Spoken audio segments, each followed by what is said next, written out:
Hey everyone, Richard Robbins here. Well, the numbers are in for the greater Calgary area, so let's have a look at the numbers.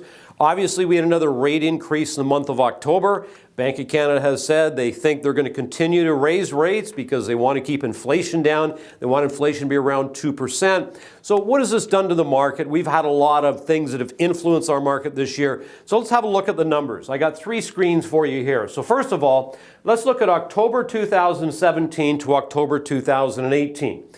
News, your sales were down by 10%. So down fairly substantially year over year in the same month, but our active listings, are up by 13%. Now let's think about that. If our sales are down and our listings are up, what's happening to months of inventory? Well, obviously months of inventory must be rising.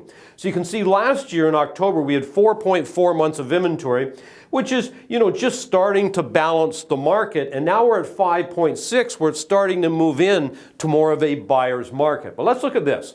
If we look at September of this year to October of this year, you can see that actually our sales were up by 4%. So good news. 1,300 opposed to 1,272, and our active listings were down by 8%. We only have 7,300 opposed to 7,947.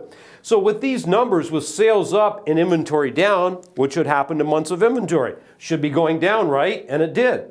So September we had 6.2 months. October, we had 5.6. So this is sitting right now in what I would consider a very balanced market, just starting to creep towards a buyer's market. But let's look at the sales for the whole year opposed to 2017. So 18, you can see, is here. Gray is 2017. So January, we did more sales in 2018 than we did the year before. But then all of a sudden, we were down. In July, we were just a little bit, almost exactly the same, and then we're down. So obviously, the interest rates going up, the stress testing, all of the different things that have influenced our market is having an effect, there's no question. So I look at that and say, well, what do you need to be doing? Well, right now, I think there's a couple things you got to be really good at. Number one, you got to be really good at pricing listings. Because if you want your listings to sell, you're going to have to be priced right and you're going to have to show well, okay? It's a beauty contest and a price war to a large degree. If you can't get the listing priced right, then you got to make sure that seller is motivated to sell, because if they're not motivated to sell, then prices probably they're not going to reduce to the right price, which means it's not going to sell, it's going to cost you time, and it's going to cost you money. So what you also want to be really good at is price reductions. You need to be talking to sellers every week about what's going on in the market, sending them all of the information, everything that sells, everything for sale, so they can see what's going on, and hopefully they can trip over the truth, if you will, so they understand what they need to do in that market. What about buyers? Well, let's face it, probably a good time to be buying. Why?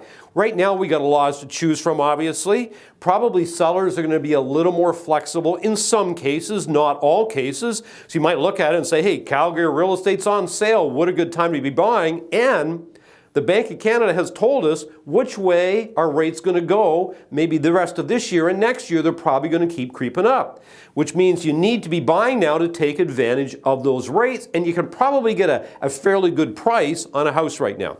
But also keep in mind, you all have micro markets. You have months of inventory in condos, which is going to be probably much higher than detached. So my suggestion is, imagine if you create a graph like this right here and you start to use this in your listing presentation. You use this with your buyers, and it doesn't have to be the whole board. It could be the micro markets that you work in. This could be condos. This could be detached, and say the Southwest. Whatever you choose to do. But we live in a world today where buyers and sellers, they think they know as much as you. No, they don't. They think they know more, right?